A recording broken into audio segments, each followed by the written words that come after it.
कलयुग में मलिनता की प्रधानता रहेगी, शरीर अपवित्र। शरीर को सजाने में प्रियता है, लेकिन पवित्रता क्या है यह ज्ञान नहीं है। शौचाचार की पवित्रता का बिल्कुल ज्ञान नहीं, बस सजाने की प्रियता है। बाहर से चिकना दिखना चाहिए, लेकिन वो पवित्र है कि नहीं उसको ज्ञान नहीं है, बिल्कुल पता ही नहीं। शौचाचार का पशुवत आचरण है, देखने को मिलते हैं। खड़े खड़े लघु शंका कर रहे हैं, मुंह में बीड़ी ऐसे, वही जनेंद्री को छुआ ऐसे कर, ना हाथ धोना, ना आचमन करना, ना पैर धोना, बिल्कुल पशुता का आचरण है। भला पवित्र शरीर है तो मन तुम्हारा पवित्र कैसे हो सकता है? तुम्हारे आचरण अपवित्र है, तुम्हारा शरीर अपवित्र है। शौच गए वैसे ही, वैसे हाथ धोया, उससे साबुन वैसे निकल पड़े कपड़ा, वैसे सब अपवित्र, पूरे घर में वो पूरा घर अपवित्र। तो समझते हैं कि हम बहुत स्वच्छ, बहुत वीआईपी है। वीआईपी का मतलब बहुत अपवित्र हैं, उनको एक ज्ञान नहीं है। और एक रंग चढ़ा है नए समय में, जूता मोजा पहनकर भोजन पा रहे हैं।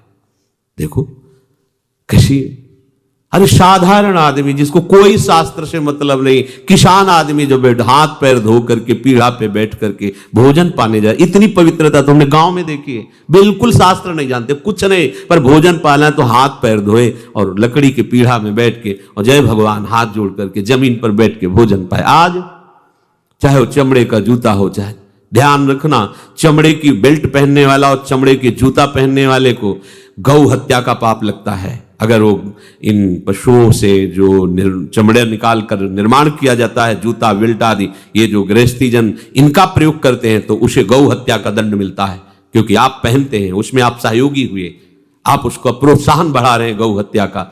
ये अब वही सब पहने, वही सोच में कपड़े पहने हैं, वही भोजन में कपड़े पहने हैं, साधना होगी, पवित्रता ही नहीं जानते हैं। लघु शंका करने के बाद यदि आपने जनेंद्री का प्रक्षालन नहीं किया, हाथ नहीं धोया, चरण नहीं धोए, आचमन नहीं किया, तो आप तो अपवित्र हैं।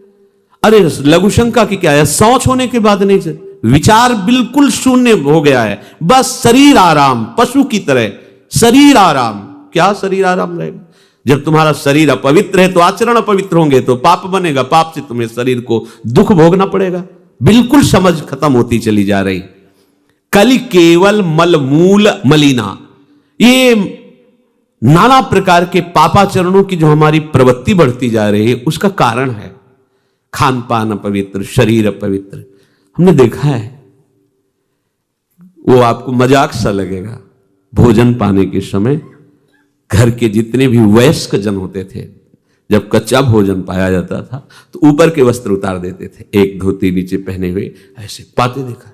बाद में विचार कितनी पवित्रता, क्योंकि वो कपड़े पहनकर बाहर कार्य और ऐसे जल लेकर के ऐसे आचमन कर हाथ जोड़कर थोड़ी देर, किसान आदमी, वो कोई साधु महात्मा नहीं, कोई वैष्णव नहीं, किसान आदमी की बात कर रहे हैं, हाथ में जय बोल करके प्रभु की फिर प्रसाद पाए, जय हो भगवान आपकी। आज परोसने में अगर कहीं रोटी छू गई परोसने वाले को तो डांट लगती थी, पूरी रसोई जूठी करेगी, रखे एक थाल, हाथ धो, दूसरी थाल मिला। आज उसी से अमुक ले रहा है, उसी से अमुक ले रहा है, उसी से अमुक ले रहा है, वो शराब पीने वाला है, मांस खाने वाला है, गंदे आचरण, उसी से आप ले रहे हैं। वो तो समाज में चलता है, समाज में तो समाज को लेके चलना ही पड़ेगा। भाई समझो, पवित्रता अति अनिवार्य है, इसे आप समझो। अगर आप अपवित्र पशुओं जैसे, तो आपकी बुद्धि भी पशुवत आचरण करेगी, आसुरी भाव को प्राप्त हो जाएगी।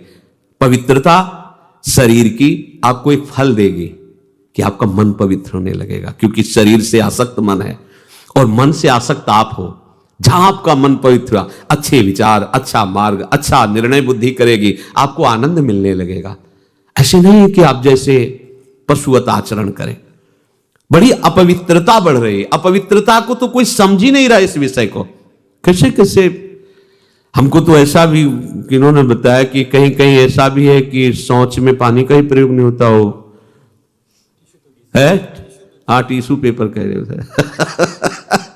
विचार करो यार, मतलब कहां पहुंच रहा है हमारा। वो कहते वीआईपी लोग हैं, वाह है ये वीआईपी लोग। अरे बिना जल के कैसे प्रक्षालन हो जाएगा? कैसे आप पवित्र, कैसे? पर पवित्र होना किसको चाहिए? वो तो पशुवत आचरण है।